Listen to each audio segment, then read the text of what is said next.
Rusia sekali lagi melakukan ulah lamanya. Klaim palsu tentang merebut wilayah, berpura-pura seolah-olah mereka memenangkan perang, padahal gagal di setiap kesempatan. Semuanya mulai terungkap. Dan di Konstantinivka, trik itu terlihat dengan sangat jelas.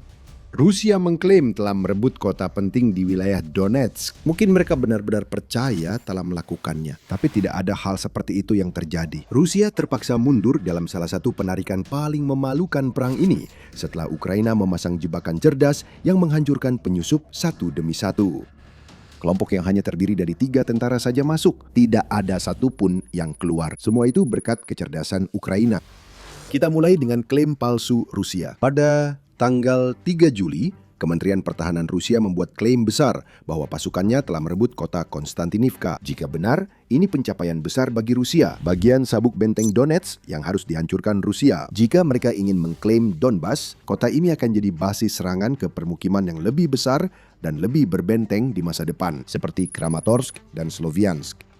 Panglima tertinggi Angkatan Bersenjata Rusia, Valery Gerasimov, dilaporkan memberitahu Putin bahwa kota itu telah jatuh dan Rusia sepenuhnya menguasai kota itu. Propaganda juga dikerahkan secara besar-besaran. CNN melaporkan bahwa pengumuman Rusia disertai dengan video dan foto, semuanya menunjukkan tentara Rusia membentangkan bendera negara mereka di pusat kota dan sekitarnya. Sulit untuk membantahnya, bukan?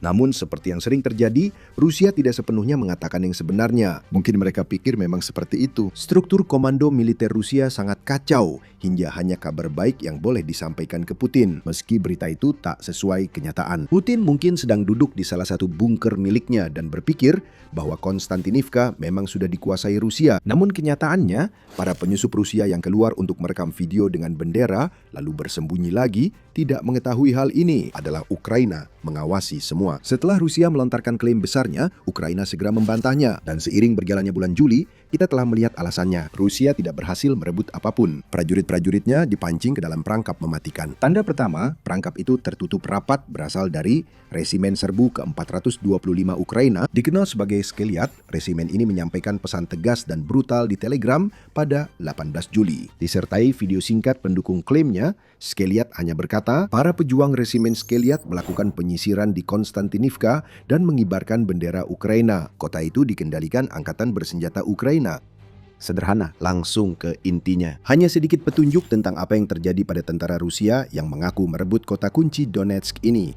Detail baru muncul, sebagian besar bisa dipahami jika Anda tahu apa yang dilakukan Skeliat. Ini bukan resimen biasa. Skeliat beranggotakan personel dari sejumlah unit darat paling elit di Ukraina dan tugas mereka sederhana, cari, hancurkan, lanjut ke unit infiltrasi berikutnya. Skeliat adalah pasukan pembersih yang menyingkirkan infiltrator tanpa menduduki wilayah.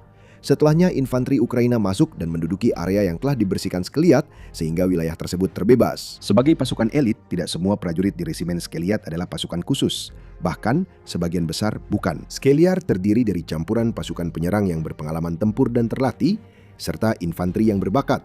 Bahkan prajurit baru di medan perang yang menunjukkan bakat untuk tugas penyerangan Skeliat. Begini cara kerjanya. Prajurit Skeliat tidak sembarangan menyerbu untuk mencari penyusup Rusia. Sebaliknya, mereka memakai taktik mencari, mengunci, lalu menghancurkan, seperti yang digunakan Amerika Serikat saat Perang Vietnam. Senjatanya berbeda, tapi konsepnya sama. Pertama, Skeliat menemukan. Itu biasanya dilakukan dengan drone pengintai, yang dalam kasus ini terbang di atas Konstantinivka untuk mencari kelompok kecil penyusup Rusia yang bersembunyi di kota. Saat sebuah kelompok ditemukan, masuk ke tahap penguncian, tapi ini bukan taruhan ilegal. Tahap penguncian adalah mengirim drone untuk menahan penyusup di posisi mereka. Setiap upaya melarikan diri pasti berujung kematian. Beberapa pasukan Rusia masih berusaha melarikan diri. Mereka segera dihabisi oleh drone-drone itu. Yang lain tetap di sana, sadar mereka terjebak dan tak bisa keluar. Saat itulah Skeliat bergerak masuk. Kadang-kadang, strategi ini memakai amunisi berdaya ledak tinggi untuk mengeliminasi tentara Rusia di persembunyian mereka. Pasukan Skeliat masuk berjalan kaki dengan dukungan drone untuk menyingkirkan tentara itu atau memaksa mereka menyerah. Namun dalam semua kasus, hasilnya tetap sama. Sebuah unit infiltrasi kecil yang coba diklaim Rusia cukup besar untuk menguasai sebagian besar kota, akhirnya disingkirkan dari pertempuran dan Ukraina bergerak untuk sepenuhnya merebut kembali wilayah yang sejak awal hampir tak dikuasai Rusia. Inilah secara singkat jebakan tikus brilian yang digunakan Ukraina untuk terus-menerus menipu tentara Rusia agar terjebak di dalamnya. Para penyusup tak punya pilihan. Mereka diperintah komandan untuk menyelinap ke Konstantinivka, seringkali dengan janji palsu bahwa bantuan akan datang setelah mereka berhasil menempati posisi. Namun bantuan itu tidak pernah datang. Itu inti kebohongan yang dijual Rusia. Mereka mengklaim telah menguasai penuh sebuah kota, padahal yang sebenarnya mereka lakukan hanyalah menyelinapkan unit-unit kecil pasukan untuk berfoto dengan bendera sebelum para tentara itu kemudian bersembunyi. Saat itulah perangkapnya bekerja. Skliak biasanya sedang melawasi. Saat tentara Rusia bersembunyi, mereka langsung jadi sasaran empuk. Tikus-tikus yang terjebak di perangkap. Ketika kelompok infiltrasi hanya 2 tentara, hasilnya sudah jelas. Beberapa tentara masuk, tak ada yang keluar hidup-hidup. Berkat kerja resimen Skeliat serta infanteri yang mendukung tim penyerang, situasi di Konstantinivka sangat berbeda dari apa yang diklaim Rusia.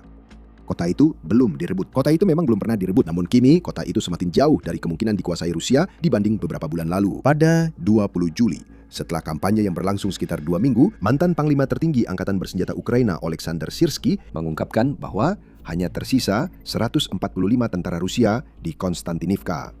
Rusia masih berupaya menerobos kota itu. Sekitar 20 serangan dilancarkan setiap hari di sektor Konstantinivka. Tetapi ini adalah kota yang sebelum perang memiliki populasi 67.000 jiwa. Apakah ada yang benar-benar percaya bahwa 145 tentara atau bahkan beberapa ratus tentara yang mungkin telah disusupkan Rusia ke kota ini sebelumnya bisa mengendalikan kota ini? Rusia sepertinya percaya begitu. Namun Ukraina telah membuktikan kepada Rusia bahwa menguasai kota tidak mudah, terutama saat menghadapi resimen yang menguasai jebakan khusus untuk melawan strategi infiltrasi Rusia.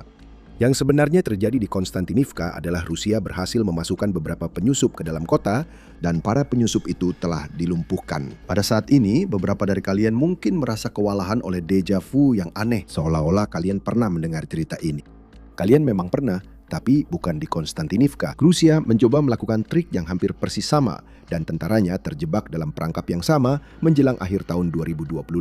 Waktu itu tidak berhasil dan sekarang pun tidak berhasil. Pada bulan November 2025, Rusia mengklaim bahwa mereka telah merebut kota Kupiansk yang merupakan kota kunci di wilayah Kharkiv dan berfungsi sebagai pusat jalur kereta api bagi siapapun yang menguasainya. Sama seperti di Konstantinivka, Ukraina dengan cepat membantah klaim Rusia. Bahkan Presiden Ukraina Volodymyr Zelensky sampai pergi ke Kupiansk untuk berfoto sebagai bukti bahwa Rusia berbohong. Namun bukan berarti Rusia tak punya tentara di Kupiansk. Seperti yang baru kita lihat di Konstantinivka, tentara sudah menyusup. Sekitar 250 dari mereka lapor Pravda. Mereka dieliminasi dengan strategi yang sama seperti yang digunakan resimen Skeliat. Pada pertengahan Desember, Ukraina telah menguasai 90% wilayah Kupiansk sepenuhnya. Kesamaannya tidak bisa disangkal. Penarikan pasukan Rusia sangat memalukan dan seolah tak ada habisnya. Sekali lagi, kita telah belajar bahwa ketika Rusia mengklaim telah mencapai sesuatu, reaksi pertama seharusnya selalu tidak percaya. Rusia sangat membutuhkan kemenangan di Konstantinivka, sama seperti mereka membutuhkan Kupiansk. Tapi itu semua hanyalah ilusi. Sekali lagi, klaim palsu soal perebutan wilayah oleh unit infiltrasi kecil yang tak bisa lama mempertahankan wilayah setelah ditemukan. Namun disinilah masalah utama bagi Rusia. Perangkap Konstantinivka Ukraina menunjukkan lebih banyak kegagalan Rusia di kota itu dan Donetsk secara keseluruhan daripada yang ingin Rusia sembunyikan. Kisah nyata Konstantinivka menggambarkan kemajuan lambat dan kerugian besar hanya demi merebut kota yang paling tidak penting di sabuk benteng. Namun sebelum kita membahas lebih dalam, ini adalah pengingat bahwa Anda sedang menonton acara militer. Jika Anda belum berlangganan, sekarang adalah waktu yang tepat untuk menekan tombol itu. Inilah yang Rusia coba lakukan di Konstantinivka. Selain infiltrasi yang gagal, Rusia mencoba melakukan manuver penjepit terhadap kota itu. Mereka mengumpulkan sekitar 11.000 pasukan di wilayah taktis Konstantinivka Druskivka untuk tujuan ini. Strategi Rusia di sini tidak salah. Manuver penjepit setua peperangan itu sendiri. Ini berdasarkan ide menyerang target dari dua sisi, memaksa pasukan yang terjebak di tengah untuk membagi fokus mereka. Tujuan Rusia adalah merebut Konstantinivka di ujung selatan sabuk benteng Donetsk, sehingga mereka bisa maju merebut 3 kota lain di sabuk itu. Taktik penjepit juga perlahan menambah biaya Ukraina untuk mempertahankan kota itu. Menurut media independen, lebih banyak pasukan dikerahkan ke Konstantinivka agar Rusia tidak menembus pertahanan. Semua masuk akal, Dan jika berhasil, taktik penjepit bisa menaklukkan kota seperti Konstantinivka. Kamu pasti sudah tahu apa yang akan kami katakan. Taktik penjepit Rusia tidak berjalan dengan baik. Apa yang sebenarnya dicapai Rusia dengan manuver penjepitnya adalah laju kemajuan yang rata-rata hanya sekitar 50 meter per hari. Bukan kilometer, meter. Kamu mungkin bisa menempuh jarak itu hanya dengan berjalan dari ujung ke ujung rumah, dan kemajuan lambat ini diperparah oleh Rusia yang kehilangan banyak pasukan. Seperti yang dikatakan oleh New York Times, Rusia sekarang kehilangan tentara dengan rasio 8 korban untuk setiap 1 korban yang diderita oleh Ukraina. Rasio itu naik dari 2 atau 3:1 selama sebagian besar perang, menunjukkan bagaimana Konstantinivka dan sisa sabuk benteng bahkan lebih berbahaya dibanding kota seperti Pokrovsk yang mana Rusia telah menumpahkan darah puluhan ribu tentaranya sendiri hingga saat ini. Terus terang saja, gerakan penjepit hanya dapat ditutup jika pasukan yang membentuknya benar-benar bisa bergerak. Itu tidak berlaku bagi prajurit yang kini mencoba mengepung Konstantinivka. Kemajuan Rusia sangat lambat dan korban jiwa serta biaya finansial untuk maju ke kota itu sangat besar. Kita tidak perlu hanya melihat apa yang sedang terjadi di Konstantinivka saat ini untuk memahaminya. Rusia telah mencoba merebut kota ini selama setahun dan CNN memiliki garis waktu yang menunjukkan betapa buruknya upaya tersebut. Kembali ke tanggal 29 Juli 2025. Itu adalah pertama kalinya Deep State yang merupakan analis intelijen sumber terbuka Ukraina melaporkan tentara Rusia mulai mencoba masuk ke Konstantinivka. Pada saat itu, kota tersebut masih cukup ramai, meskipun sudah ada tanda-tanda pertempuran yang akan datang. Yang diantisipasi Ukraina terlihat dari jaring ikan yang berjajar di sepanjang jalan untuk melindungi dari serangan drone. Namun Rusia sudah mencapai titik di mana mereka bisa melancarkan serangan dan Konstantinivka berada di ambang bahaya. Pada November 2025, pasukan Rusia telah bergerak sedikit lebih dekat meski sebagian besar kemajuan mereka dicapai dengan menyusup ke zona maut penuh drone di pinggiran kota. Serangan udara telah dimulai. Rusia mulai merilis video dari para penyusup yang sudah mencapai kota, tetapi Ukraina masih kuasai pusat kota. Pada Januari, Rusia maju sedikit, memperlihatkan awal gerakan penjepit yang masih berusaha terbentuk. Bulan ini adalah yang terbaik yang bisa didapat Rusia, karena negara itu sudah mulai mengalami kerugian besar hingga 35.000 korban tewas atau terluka per bulan. Namun, mayoritas penduduk sipil sudah meninggalkan Konstantinivka saat itu. Melihat ke belakang, ini kemungkinan periode Ukraina mulai memasang jebakan yang akan dipicu 6 bulan kemudian. Pada Mei, penyusup Rusia mulai memasuki kota. Begitu juga dengan drone. Lalu muncul klaim perebutan kota pada awal Juli, dan kita tahu apa yang terjadi sejak saat itu. Apa yang kita lihat di sini adalah kisah tentang sebuah kemajuan, ya, tapi kemajuan itu sangat lambat untuk merebut kota yang sangat kecil. CNN mengatakan bahwa Konstantinivka hanya mencakup wilayah seluas 66 km persegi. Jika pasukan Rusia sekuat yang diklaim Putin, merebut kota itu seharusnya mudah. Namun, Rusia membutuhkan waktu 1 tahun hanya untuk sampai pada titik di mana mereka bisa mengirimkan unit-unit kecil penyusup dan beberapa drone ke dalam kota, dan Ukraina telah berhasil mengusir mereka. Gerakan penjepit hampir tidak maju, wilayah yang dinilai benar-benar berada di bawah kendali Rusia juga tidak bertambah. Bahkan jika melihat peta dari Juli 2025 dan Juli 2026 yang dibagikan CNN, kita bisa melihat bahwa wilayah kendali nyata Rusia di sini justru menyusut, terutama di barat laut Bakhmut. Rusia sebenarnya kehilangan wilayah di sekitar Konstantinivka. Menurut laporan Interfax tanggal 21 Juli, pasukan Ukraina merebut kembali 43,37 km persegi di sepanjang perbatasan antara Donetsk dan Dnipropetrovsk selama minggu sebelumnya, dengan Rusia hanya berhasil merebut 17,33 km persegi. Ini bukan dominasi yang diinginkan Putin. Semua ini menunjukkan kisah yang sangat berbeda dari versi Kremlin. Gerasimov mengklaim Konstantinivka direbut, padahal kenyataannya tidak. Para penyusup telah diusir oleh resimen Skliat, dan Ukraina justru meraih kemajuan melawan Rusia, atau minimal mengubah wilayah yang dikuasai Rusia menjadi zona abu-abu berbahaya. Gerakan penjepit tak bisa menutup karena masih jauh dari terbentuk sepenuhnya. Kini Rusia mulai putus asa. Menurut Euromaidan Press, Kepala Pusat Penanggulangan Disinformasi Ukraina, Andriy Kovalenko, mengklaim Putin mungkin dipaksa memobilisasi hingga 500.000 warga Rusia pada musim gugur nanti, dengan risiko reaksi keras massal dan kemungkinan pemberontakan dari rakyat Rusia yang lelah perang. Semua itu agar Rusia bisa menutup celah yang makin lebar di lini mereka di seluruh wilayah timur Ukraina. Kovalenko menambahkan, pasukan yang dimobilisasi kemungkinan langsung dikirim ke medan perang dalam 2 minggu setelah dipanggil, yang menunjukkan betapa putus asanya Putin menambah pasukan di medan perang, dan ketidakmampuan dia dan komandannya mencari strategi lain selain terus mengirim lebih banyak orang. Jika mobilisasi terjadi, Konstantinivka bisa jatuh, namun Putin akan menghadapi konsekuensi besar di dalam dalam negeri. Dia berusaha menghindari mobilisasi selama sebagian besar perang Ukraina karena alasan jelas, rakyatnya tidak menginginkannya, terutama setelah banyak korban jiwa terjadi. Mari kembali ke Konstantinivka dan kisah utamanya. Singkatnya, Rusia mengklaim merebut kota itu, tapi sebenarnya tidak. Ukraina memasang jebakan cerbik sehingga penyusup yang menurut Rusia telah merebut Konstantinivka hampir seluruhnya dieliminasi. Rusia sudah setahun mencoba merebut kota ini, namun hingga kini masih jauh dari berhasil. Kenapa semua ini penting? Pertama-tama, Putin memang tidak punya daya tawar. Itu sebenarnya tujuan semua klaim palsu itu. Apakah Putin percaya pada jenderalnya saat mereka bilang Rusia merebut kota? Atau itu hanya sandiwara? Klaim palsu ini bertujuan membuat Rusia tampak lebih kuat dari kenyataannya. Putin membutuhkan itu karena dua alasan.